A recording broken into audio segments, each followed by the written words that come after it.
meu amigo cursista. Mais uma vez, que felicidade encontrar vocês para a nossa terceira videoaula sobre a disciplina Equipamentos e Materiais Didáticos.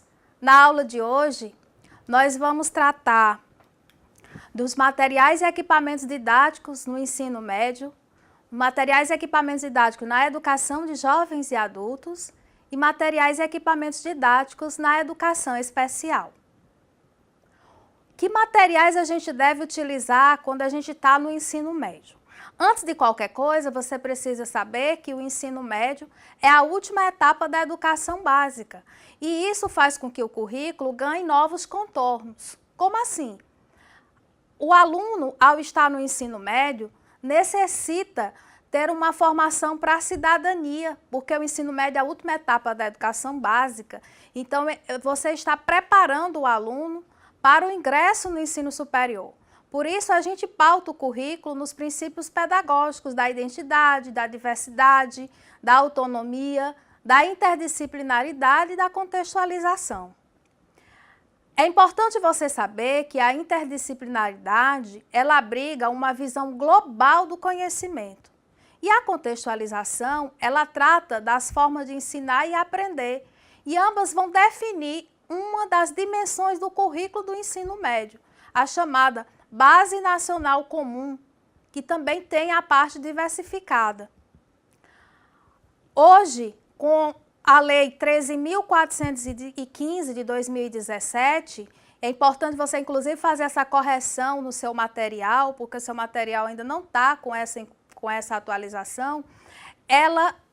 Essa lei, ela colocou o artigo 35A da LDB, e ele vem dizendo que a Base Nacional Comum Curricular definirá direitos e objetivos de aprendizagem do ensino médio, conforme diretriz do Conselho Nacional de Educação, nas seguintes áreas do conhecimento: linguagens e suas tecnologias, matemática e suas tecnologias, ciências da natureza e suas tecnologias, ciências humanas e sociais aplicadas. Houve essa separação, porque antes a matemática estava aí na área das ciências da natureza, e hoje a matemática ela é uma área específica. Nós vamos tratar nessa videoaula de verificar quais os equipamentos didáticos e materiais a gente deve utilizar em cada uma dessas áreas do conhecimento. Então vamos lá. Quando a gente estiver tratando de linguagens e suas tecnologias, por exemplo, língua portuguesa, arte, espanhol, para que o trabalho educativo seja rico, não é suficiente que você tenha apenas um bom livro de português ou gramática. Então, é preciso que você abra a sala de aula para os mais diversos tipos de textos, como jornais, revistas, quadrinhos, panfletos e encartes.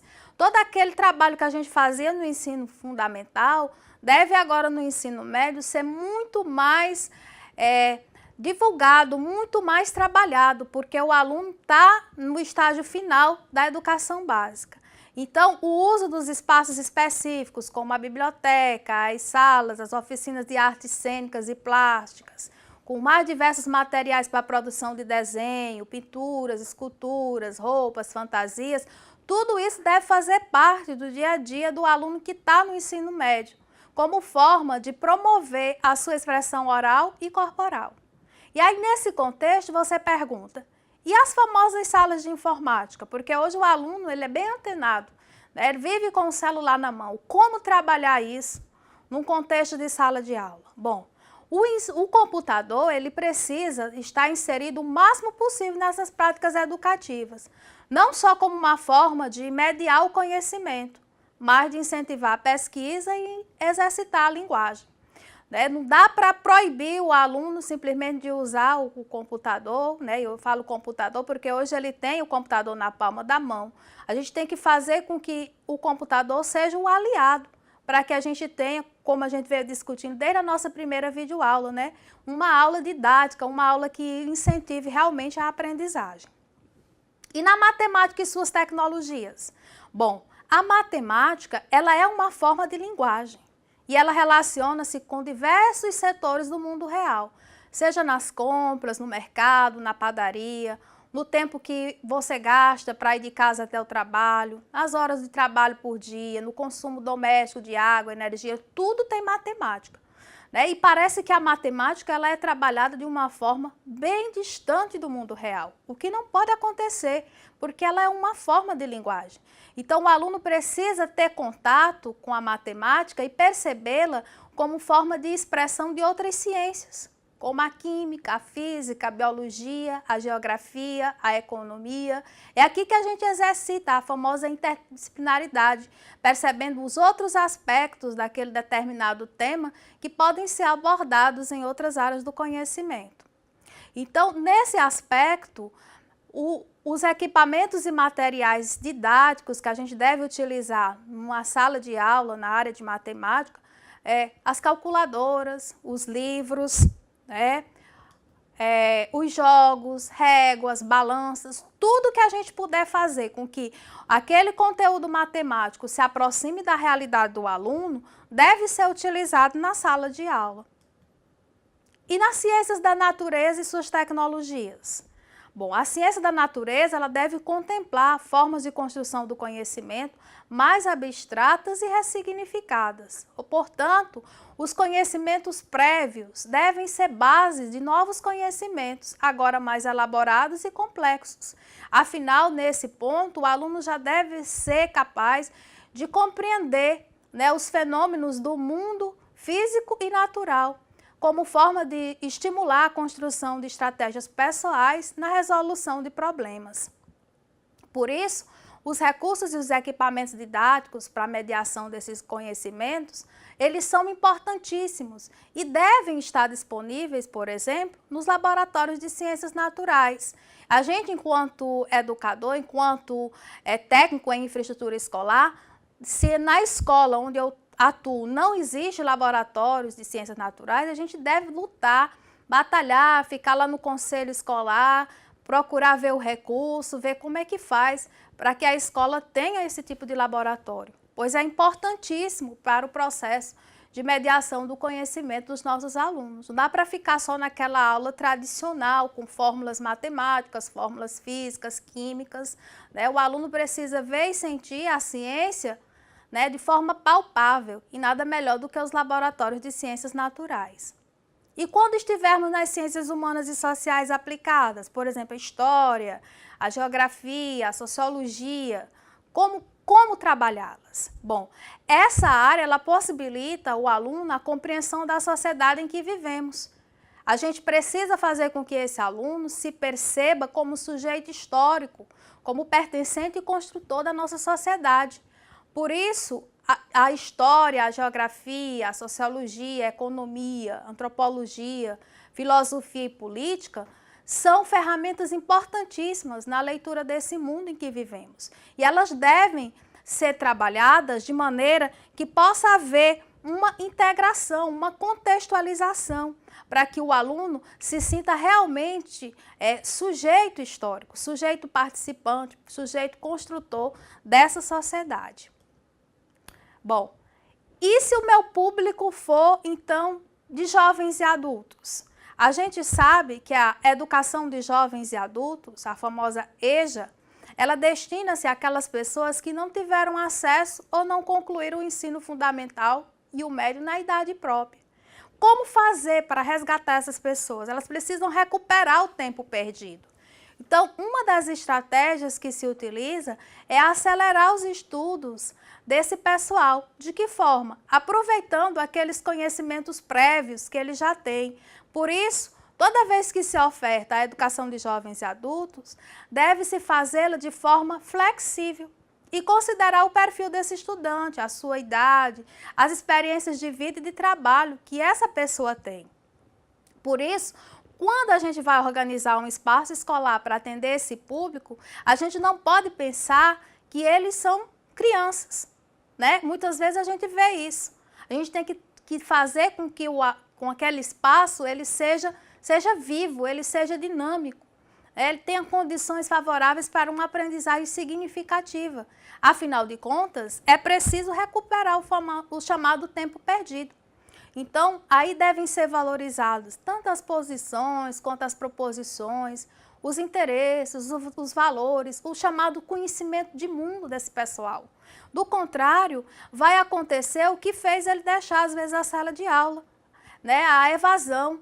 Né? Muitas vezes, aquele público que vem para a educação de jovens e adultos, ele já é evadido, né, de outras modalidades de ensino. Então, como devem ser os equipamentos e materiais didáticos para esse público? Primeiramente, a gente deve ter em mente que o domínio das novas tecnologias, e aí a gente está colocando como novas tecnologias desde o computador, a TV, o vídeo, o aparelho de som, devem ser gêneros de primeira necessidade para esse público.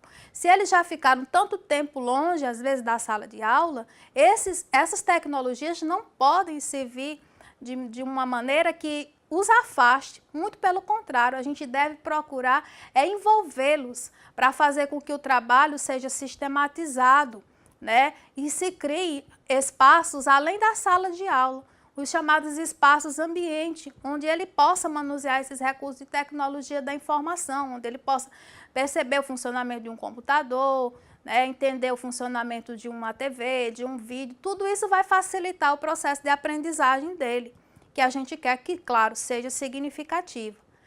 Por isso, recursos didáticos mais convencionais, como o quadro de escrever, os mapas, cartazes, álbuns seriados, né, panfletos, tudo isso não deve ser descartado, mas deve ser incrementado com os recursos de tecnologia como forma de enriquecer e aproximar o conteúdo à realidade desse aluno.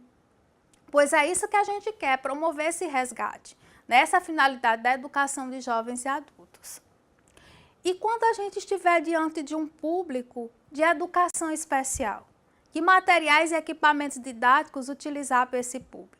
A gente vê hoje, a gente que lida na educação, vê na educação especial um dos grandes desafios. Por quê? Porque a educação especial, ela está explicitada na Lei de Diretrizes e Bases da Educação Nacional como uma modalidade escolar voltada para a formação do indivíduo com vistas à cidadania e deve ser transversal a todas as etapas de ensino, ou seja, desde a educação infantil até o ensino médio, a educação de jovens e adultos, tudo, a educação profissional, né? Tudo pode ser objeto de educação especial, né? E a gente tem que promover essa integração. E como fazê-lo? É o nosso grande desafio. Daí a lei, por exemplo, o Estatuto da Pessoa com Deficiência, que traz uma série de indicações de como tratar, né, esse público quando chega à escola. Inclusive, eu recomendo a leitura dessa lei, a Lei 13.146 de 2015. Você vai lá do capítulo 27 e seguintes, que ele vem tratando do tema educação. É sempre bom a gente que lida com a educação estar bem informado, né? Então, aconselho a leitura, né, a apropriação dessa lei. Porque hoje a população de portadores de necessidades educacionais especiais, os chamados PNE, ela é composta desde crianças e jovens que apresentam deficiências físicas, sensoriais, cognitivas e psíquicas, até aquelas que têm habilidades extraordinárias, os superdotados, ou mesmo crianças e jovens em situação de risco. Porque muitas vezes, quando a gente fala em educação especial, a gente às vezes pensa apenas no deficiente. E a gente se esquece que todos aqueles que enfrentam também dificuldade cognitiva, dificuldade de aprendizagem, por qualquer motivo que não seja uma deficiência ou mental, física ou auditiva, é também público da educação de jovens e adultos. Então, para esse público, o atendimento educacional deve levar em conta uma classificação. A gente tem os portadores de deficiência mental, visual, auditiva, física, múltipla. A gente tem os portadores de condutas típicas, que são aqueles que possuem problemas de conduta. Às vezes a questão mesmo do aluno menor infrator, muitas escolas recebem, como saber trabalhar com esse público. Né? Ou até os portadores de superdotação, aqueles que têm várias habilidades, às vezes, numa determinada área. Como fazer? Como trabalhar? Por isso que eu disse no início da minha fala sobre a educação de jovem, de educação especial, perdão, que é muito difícil, é um desafio para nós lidarmos com esse público. Sendo assim, como deve ser organizado o espaço para atendê-los? Primeiramente, a gente deve considerar a questão da funcionalidade, ou seja, a gente deve criar um espaço que seja possível a gente ter a acessibilidade, que seja um espaço onde haja adaptação, onde seja fácil para aquele aluno se locomover, para aquele aluno permanecer. Por isso, os espaços, eles precisam estar equipados, né, com instrumentos que auxiliem, que favoreçam a aprendizagem de todos esses alunos. E aí eu separei para vocês, tendo em vista que o nosso material trata de várias deficiências, eu separei aqui nessa videoaula aquelas deficiências mais comuns que a gente encontra no dia a dia das nossas escolas e como fazer para trabalhar com esse público. Então, se você tiver aí na sua escola um deficiente visual, em relação ao espaço, saiba que ele deve, lá no contexto da sala de aula, ele deve ser posicionado de uma maneira que lhe favoreça ouvir o professor. A gente deve afastar as carteiras, não pode ser carteiras muito coladas, né? Porque tem que facilitar a mobilidade desse deficiente. A gente deve também evitar de mexer, né, com frequência no rearranjo dessas carteiras, sem o aviso prévio a esse aluno, porque isso dificulta, né? Porque a gente sabe que o cego, ele desenvolve bem os outros sentidos. Então, a questão do espaço como um todo precisa ser organizado para garantir a sua acessibilidade e autonomia e evitar acidentes. É importante, inclusive, criar trilhas olfativas, porque o cego, ele tem o olfato bastante aguçado. Então, se a gente puder trazer isso para o nosso espaço, é muito importante, é muito salutar. Em relação aos materiais e equipamentos didáticos, seria importante, claro, toda escola que tem um deficiente visual, ter uma máquina Braille, né? Ter equipamentos utilizados para essa escrita Braille, ter um livro falado, ter softwares educacionais com letras mais ampliadas, ou mesmo com vocalização, né? Materiais de ensino-aprendizagem adaptados, né, com pranchas, com presilhas, para que o papel não deslize. Ter lupas, porque às vezes a deficiência visual não é total, né, ela é parcial, então uma lupa auxilia. Ter computadores, né, com programas específicos, né, ter tipos ampliados, ou seja, moldes de letras em tamanho grande. Ter livros e figuras com texturas, né, ou em alto relevo, as chamadas figuras táteis, porque tudo isso auxilia o deficiente visual. E se o deficiente for auditivo, como deve ser esse espaço?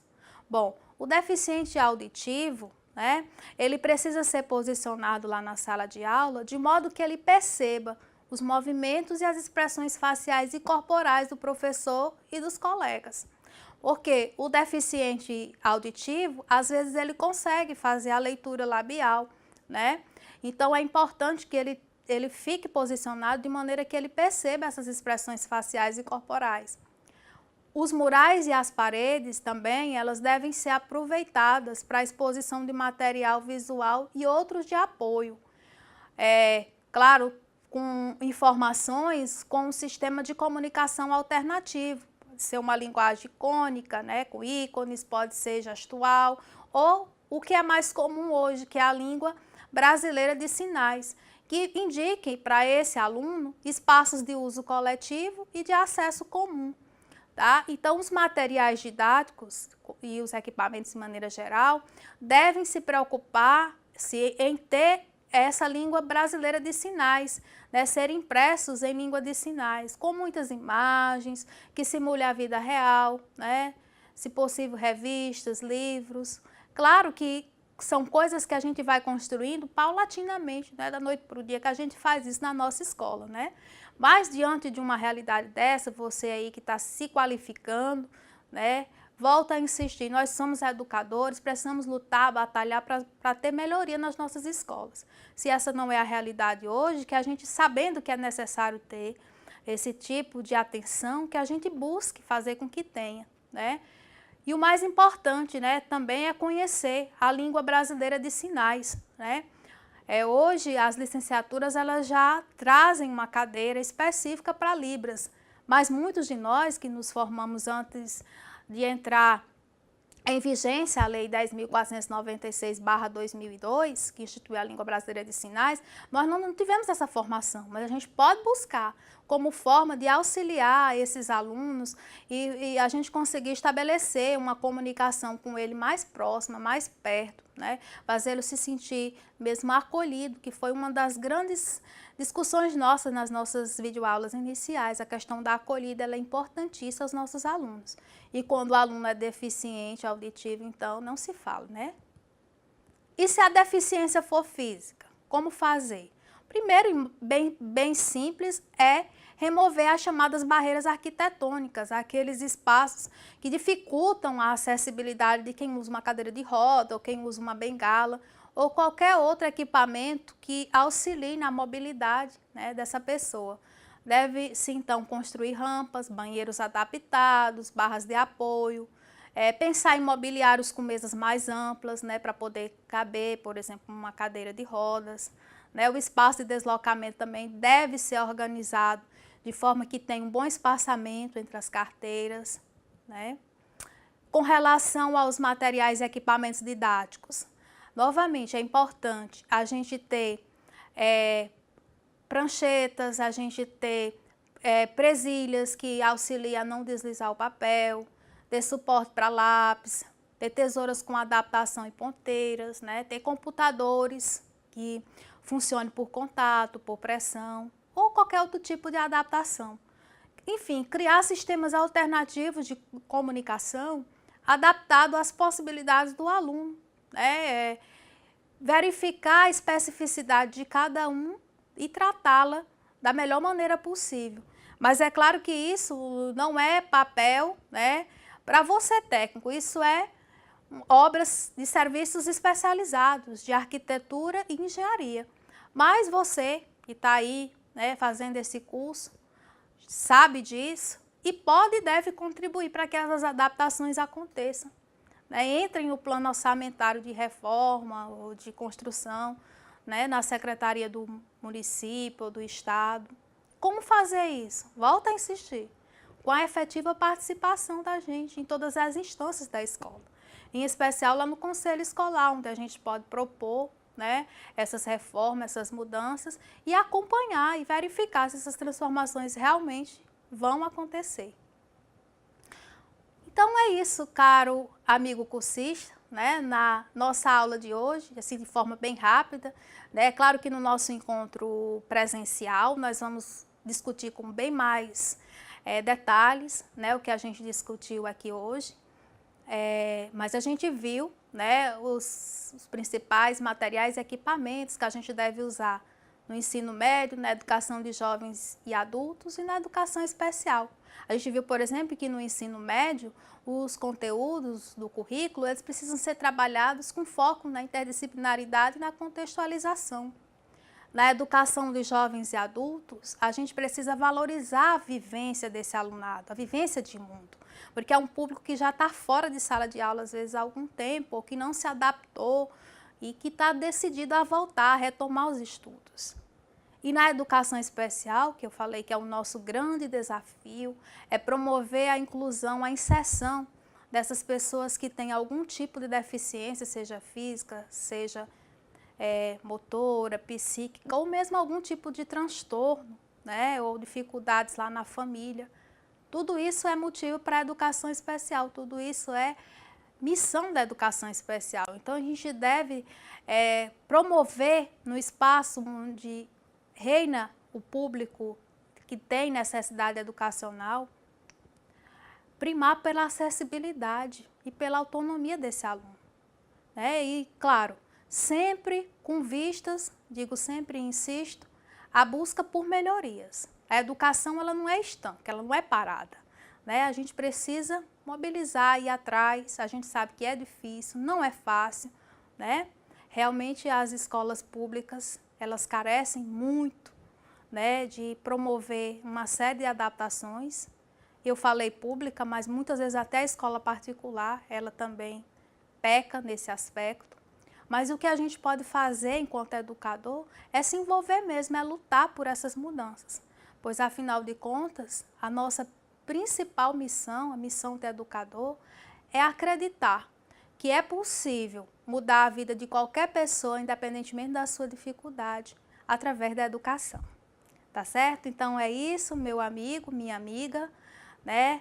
Tudo de bom, foi a nossa última videoaula, né, do curso de equipamentos e materiais didáticos.